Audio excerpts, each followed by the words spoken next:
후보자는 윤석열 대통령하고는 언제부터 인연을 맺었죠? 처음 인연. 고등학교 때부터 맺었습니다. 한간에는 계엄령 대비를 위한 친정 체제를 구축 중이다.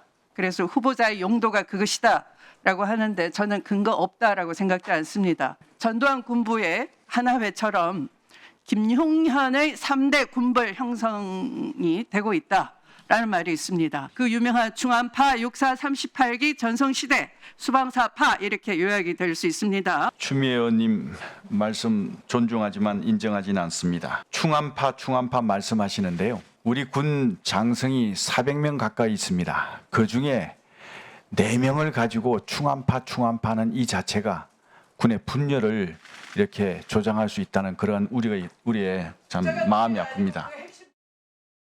충암고 친정 체제가 구축되면은 우리 군과 국가가 위기로 갈 수가 있습니다. 지금 윤석열 정권은 어떤 정부보다도 실제 말도 안 되는 일을 하고 있지 않습니까? 예를 들면은 첫 번째 한 것이 국방부 건물을 뺏어서 들어갔잖아요. 예. 그런 것을 하는 무도한 정권이기 때문에 계엄할 수 있는 체계로 지금 라인업이 되는 것 같아서 우려를 하는 겁니다. 윤석열 정부가 계엄령을 선포할 빌드업을 하고 있다. 결국 지금 군 장성에 충암고 출신이 많다라는 겁니다. 그러니까 김용현 후보자가 이렇게 얘기했어요. 군에 별이 400명이 있는데 충암고 출신이 4명이다. 그런데 그걸 어떻게 충암파라고 하고 그 충암파가 어떻게 계엄령을 발동할 거라고 주장하느냐라고 합니다. 호 대변인님. 국방장관이 충암고니까 이 사령관들 중에서 이제 충암고 출신이 2명이더라고요 보니까 좀 이게 적었으면 더 좋았긴 했겠다라는 생각이 들긴 합니다. 네. 그렇지만 이제 보니까 한 명은 방첩 사령관이에요. 간첩 잡는 곳입니다. 또 한 명은 이제 777 사령관인데 이건 이제 대북 첩보 관련된 곳이라고 해요. 그러니까 이게 잘 드러나지 않게 결국 둘 다 이제 방첩 관련된 조직들이거든요. 그런데 이게 어떻게 계엄령의 라인업이 되는 것인지 모르겠고요. 이분들이 계속 이제 계엄령의 자신들의 그 환상 속에서 살아가시는 것 같아요. 지금 이분들이 없는 것을 이제 만들어내서 이제 사시잖아요. 이 환상이 점점 더 이제 더 나가면 이제 망상이 되는 거거든요. 이재명 대표께서 뭐 연찬회에서 이게 의원들 체포 구금할 수 있으니까 외부에서 전자투표도 대비해야 된다 그런 말씀을 하셨다라는 보도도 나오는데 점점 이렇게 되면 이제 그 치유하기가 어려워지는 그런 단계에 이르는 거거든요. 계엄령을 발동하려면 도저히 그 현재 행정과 사법 체계로는 사회 질서가 극도로 교란돼 가지고 사법 행정 기능이 수행이 현저히 어려울 경우에만 할 수 있게 법에 규정이 돼 있어요. 네. 그리고 만약에 그거를 선포하면은 국회에 지체 없이 통보를 해야 되고 국회에서 과반수만 요구하면은 또 바로 해제를 해야 되거든요. 그런데 이거를 이제 그 야당 의원들이 체포 구금하려면 42명을 체포 구금해야 된다는 것이지 않습니까? 네네. 그런데 우리 법에는 국회의원은 현행범이 아닌 한 국회의 동의 없이는 체포할 수가 없게 돼 있는 것이고 이런 사실을 사실 모르지 않으실 텐데 왜 저런 그 망상을 하시는 건지 어떻게든 기존 질서가 흔들리고 사회가 정말 극도로 혼란해져야만 사법 리스크 같은 것을 해소할 수 그런 생각에서 비롯되는 것은 아닌지 그런 합리적인 의심을 해봅니다. 예. 국민의힘에서는요. 아직까지 50 시절의 얘기를 하는 것 같은데 지금 우리 윤석열 정부에서는 하나회 같은 사조직은 없다라고 강하게 반박하고 있습니다. 들어보시죠.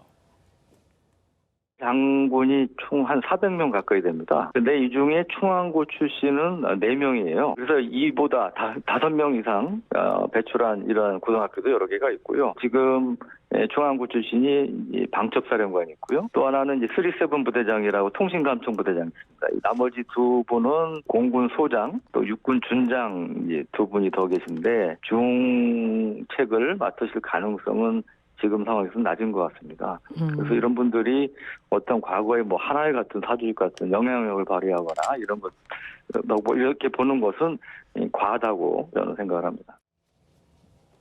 지금 우리 군이 어떤 군인데 특정 고등학교 몇 명이 계엄령 선포를 주도한다고 하는 거냐라는 말이 나옵니다. 그럼에도 김병주 의원 이렇게 얘기합니다.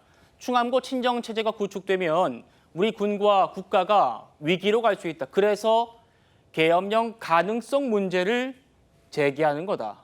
가능성 얘기를 합니다. 심지어는 지금 윤석열 정부가 대통령실 용산으로 옮긴 것도, 용산에 국방부가 있잖아요. 용산으로 옮긴 것도 계엄령의 밑작업이라고 주장을 합니다. 설주환 변호사님 어떻습니까? 그러니까요. 참 망상에서는 좀 빨리 깨어나시는 게 제일 좋을 텐데 계속 왜 상상을 망상의 영역으로 계속 넓혀가는지 이해는 할 수가 없는데요. 저도 한번 궁금해가지고 뭐 이것저것 저도 한번 뭐 인터넷 안에 있는 커뮤니티나 이런 데도 보고 뭐 도대체 어디서 이게 나왔나. 그러니까 왜 그러냐면 지금 민주당 의원들도 다 지금 김민석 의원이나 김병주 의원을 지금 얘기를 하고 있거든요. 네. 이 발언지를. 그분들이 지금 어떠한 정황 증거라든지 공개할 수 없는 자료를 공개를 해야 되죠. 조승래 수석대변인 같은 경우에도 뭐 제보가 있고 어떤 뭐 여러 가지 공개할 수는 없는 여러 가지 것들이 있다라고 하는데 그럼 지금 이 정도가 되면 왜 공개를 못하는 거죠? 어떤 정황에 대해서 차라리 공개를 해서 어떤 저는 수사 대상이 돼야 되고 또 사법 처리가 돼야 되는 대상이 된다면 해야 된다고 봅니다. 이건 단순히 그냥 지금 민주당에서 얘기하고 있는 것은 의심도 못하냐라는 얘기거든요. 네. 아니 의심을 해야 될 게 있고 안 해야 될 게 있죠. 근데 그 계엄이란 것은 글쎄요. 이게 지금 2024년도 대한민국에서 가능한 얘기인가요? 그러니까 뭐 전쟁이 난다면 이제 당연히 비상계엄을 해야 되겠지만 네. 그런 상황이 아니고 어떤 대통령이 어떤 본인의 지지율이 떨어진 것을 뭐 기회 삼아 이것을 뭐 반등해보고자 어떤 계엄을 한다? 그걸 대한민국 사회가 받아들일 수 있을까요? 저는 국민들이 받아들이지 못할 거라고 보고요. 네. 정말 오늘 이승환 국민의힘 중랑구 위원장은 방송에서 그러더라고요. 본인이 정말 짱돌 들고 광화문 나가겠다. 저는 오히려 국민의힘에서 더 반대하실 것 같아요. 이거 말이 되지 않는 내용입니다.